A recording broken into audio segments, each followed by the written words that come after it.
fame. This is one of America's most notorious prisons.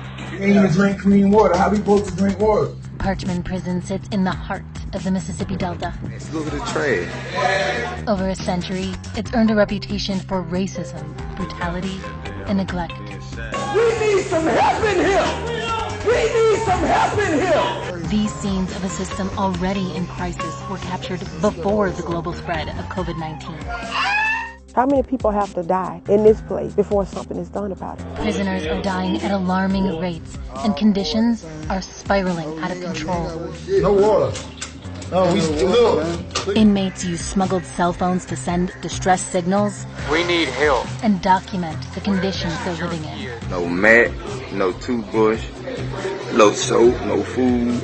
It's a living monument to the horrors of America's worst prisons and the lasting legacy of slavery. Who are we supposed to cry to? Who are we supposed to call on when things are like this? Which begs the question, how can you fight for your right to basic human dignity when you're locked up in prison? Now the kingdom, power, and glory, forever and ever. Amen. On the first day of 2020, Mississippi's prison system was in the middle of an uprising. We ain't got no power. We ain't got no water. We can't see. We can't eat. After a major storm, years of neglect, staffing shortages, and gang violence hit a tipping point.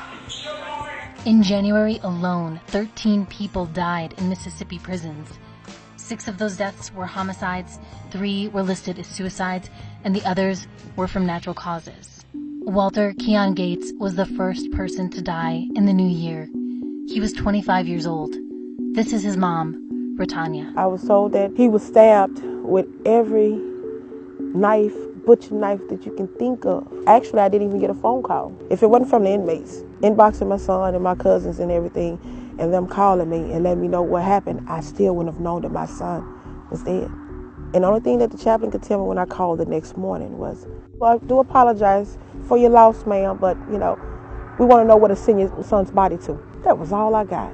At that point in time, I was so furious that I just wanted to run through these gates.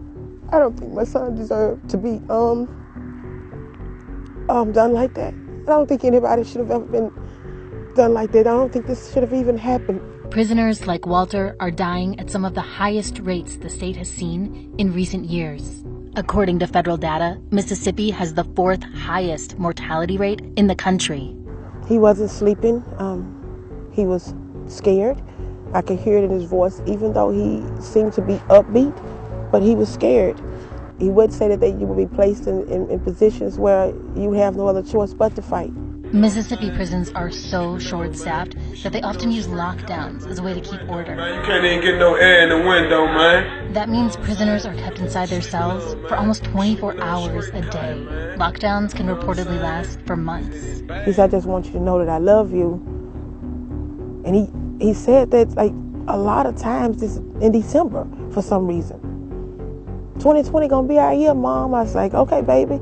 I said, I believe that too. 2020 is gonna be our year. He didn't tell me he wasn't gonna be here. He never told me he wasn't gonna be here.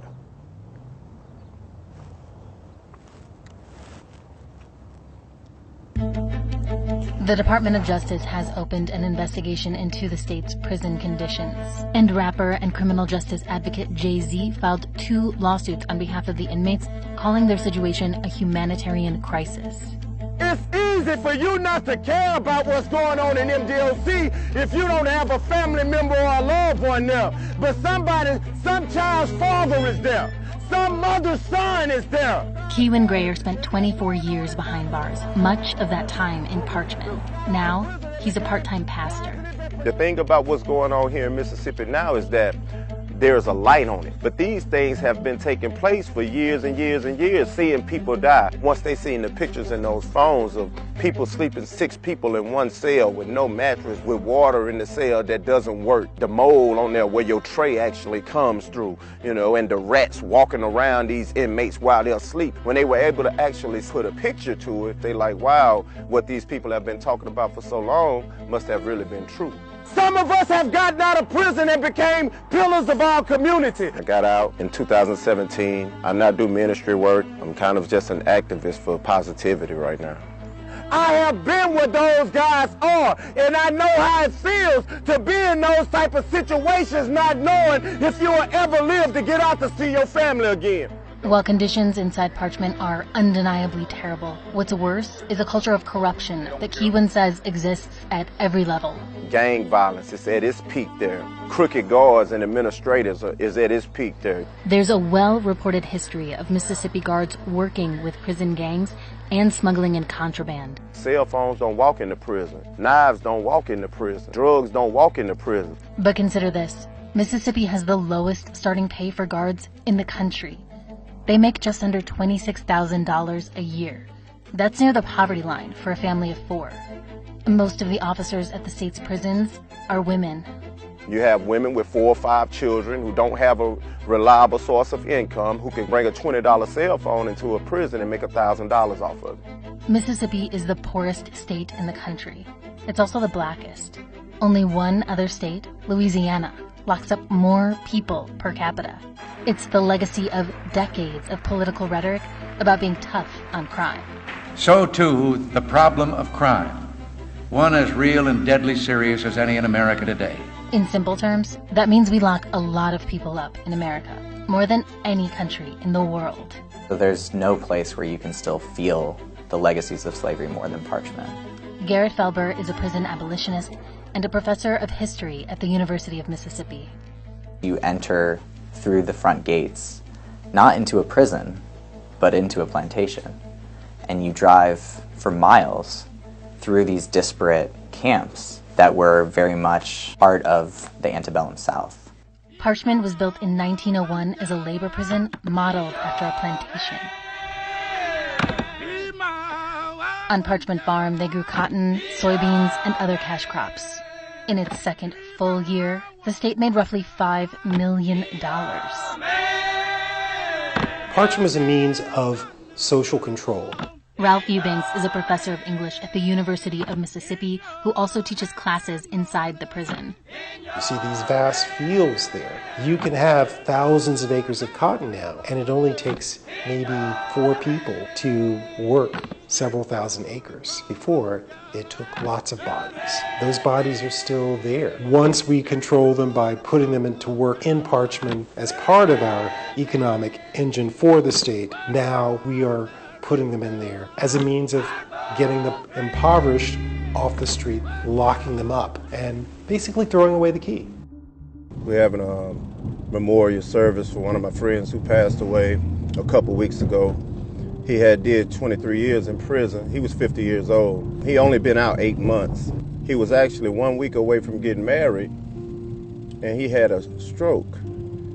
On the surface, he was very healthy. It's just a very dangerous environment for anybody to be in. If there is a such thing as an untimely death, I definitely look at this as one of them. For every year you spend in prison, you'll lose 2 years of your life, according to one study. We are still here in Parchman, Mississippi. In Mississippi, you can get up to 15 years in additional prison time just for getting caught with a cell phone. But if it wasn't for this footage, there wouldn't be any evidence of what's happening. Somebody need to save us, man. Somebody need to save us from this injustice, man. Governor Tate Reeves says the inmates are using cell phones to organize violence. That was a large part of what caused the recent series of killings to escalate as much as it did. Professor Felber says it's not that simple. The reality of what happens in prisons is that people do have to participate in gangs to survive. But we have to think about being denied drinkable water as state violence. That is violent because people are living in conditions that are inhuman. So when there is violence within prisons, it becomes very easy for the state to then push aside its own role and say, look, this is why we need harsher penalties, more punitive solutions, rather than acknowledging its own role in perpetuating them. Governor Reeves failed to respond to our multiple requests for an interview. In January 2020, he announced he was shutting down most of Unit 29, widely considered to be the most inhumane in Parchman.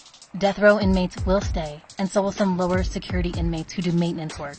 We say that it is the people who are in Parchman who have made it a death trap. When, if we started to probe a little bit more, we'd realize is that those of us outside of those walls who neglect it, who pay no attention to it, who drive right by,